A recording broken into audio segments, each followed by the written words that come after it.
Welcome back guys, आप सबका फिर से स्वागत है आपके चैनल गो गुरु पे। तो कल हमने जो वीडियो अपलोड किया था वो था पॉइंटर्स के रिलेटेड, कि हम पॉइंटर्स को कैसे यूज कर सकते हैं अपने गोलैंग में। एंड होप आशा करता हूँ आप सबको ये वीडियो अच्छा लगा होगा। अगर किसी का कोई भी डाउट है तो मेरे को कमेंट सेक्शन में मेंशन कर दें ताकि मैं आप लोगों की हेल्प कर पाऊँ। तो आज जो हमारा बेसिकली टॉपिक है वो है JWT।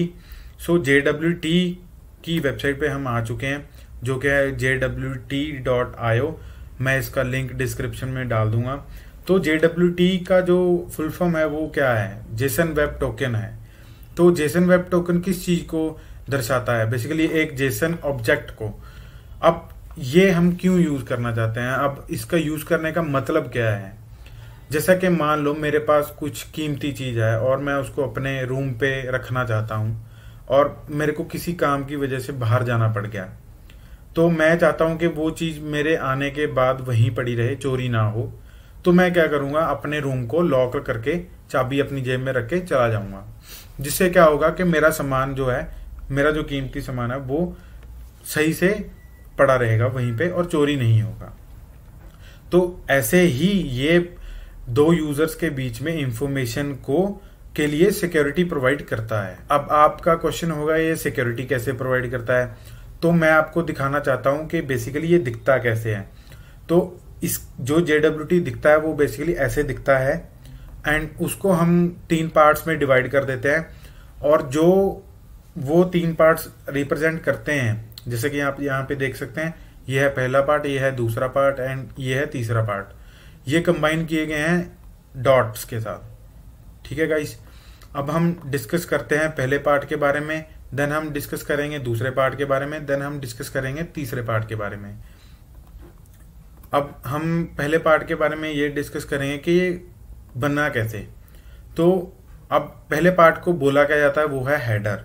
अब हेडर के अंदर क्या होता है, इसमें बेसिकली जो क्रिप्टोग्राफी का कंसेप्ट है वो इम्प्लीमेंट किया गया है। अब आप पूछेंगे कि क्रिप्टोग्राफी होता क्या है। अब मान लो मैं और मेरा एक दोस्त है, हम दोनों एक रूम में रह रहे हैं। ठीक है, अब मेरे को वो पहले से कहीं बाहर था, अब मेरे को भी कहीं जाना पड़ गया। तो मैं क्या करूंगा, मैं रूम को ताला लगा के जाऊंगा। बेसिकली उसकी 2 चाबियां होंगी, एक मेरे दोस्त के पास और एक मेरे पास। अब मैं जब भी आऊंगा तो मैं अपनी चाबी से खोल सकता हूं और जब भी वो आएगा तो वो अपनी चाबी से खोल सकता है। तो तीसरा बंदा आके वो रूम को एक्सेस नहीं कर सकता। तो ये होता है हमारा फर्स्ट पार्ट। ठीक है, तो यहाँ पे ये एक एल्गोरिथम है। बेसिकली ये एल्गोरिथम यूज करके ये चीज को बनाया जाता है। एंड अभी जो पेलोड है, अब ये सेकंड पार्ट को रिप्रेजेंट करता है। अब पेलोड क्या होता है, जैसे मान लो आप यहाँ पे हो, अब मैं मान लो यहाँ पे देता हूँ कुछ नेम। ठीक है, यहाँ पे मैं देता हूँ XYZ। ठीक है, यहाँ पे मैं देता हूँ ईमेल एंड जो ये चीज़ है john@gmail.com एंड आगे मान लो ये कोई है फोन नंबर।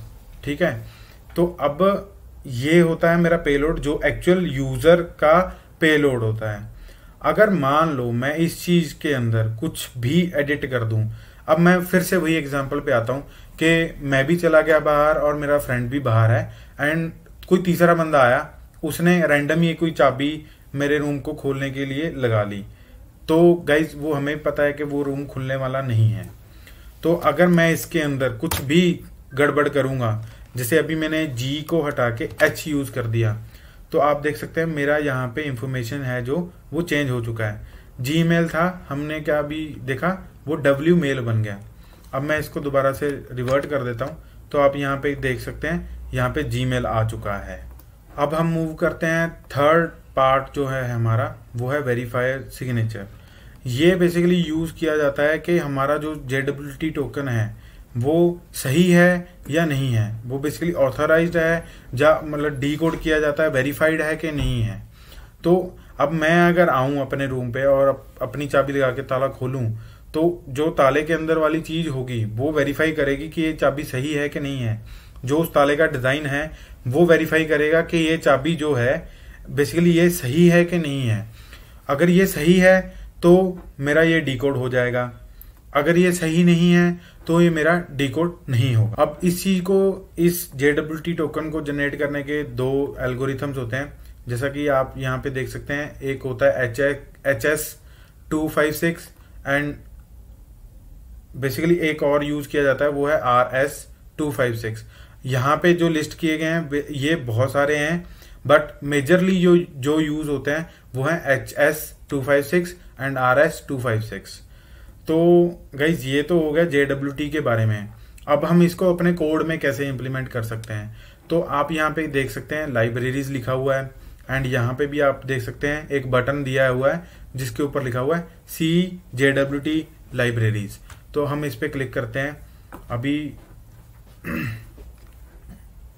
अब यहाँ पे हम लाइब्रेरीज में आ चुके हैं। तो बेसिकली ये जो बटन है इसने हमारे पास एक HTML फाइल को डाउनलोड किया था जब हम इसमें थे, इस पेज पे थे। तो इसने हमारे पास एक HTML पेज को डाउनलोड किया था। तो अगर आपको वो बेसिकली पेज क्या रिप्रेजेंट करता है वो इस पेज पे ही हमें लेके जाएगा। ये ऑनलाइन भी एक्सेस कर सकते हैं। बेसिकली ये जो है ये हमें बेसिकली एक HTML डाउनलोड करवा देता है ताकि हम अपने लोकल पे कभी भी लाइब्रेरीज को देख सकें। तो अभी हम इस पेज पे हैं। तो ये पेज हम देख सकते हैं .NET के लिए ये है, एंड काफ़ी सारी लैंग्वेजेस को ये सपोर्ट करता है, जैसे बन, आडा, 1C, C एंड C++। इसमें गोलैंग का भी होगा, ठीक है, D, मतलब बहुत सारे लैंग्वेजेस को ये सपोर्ट करता है।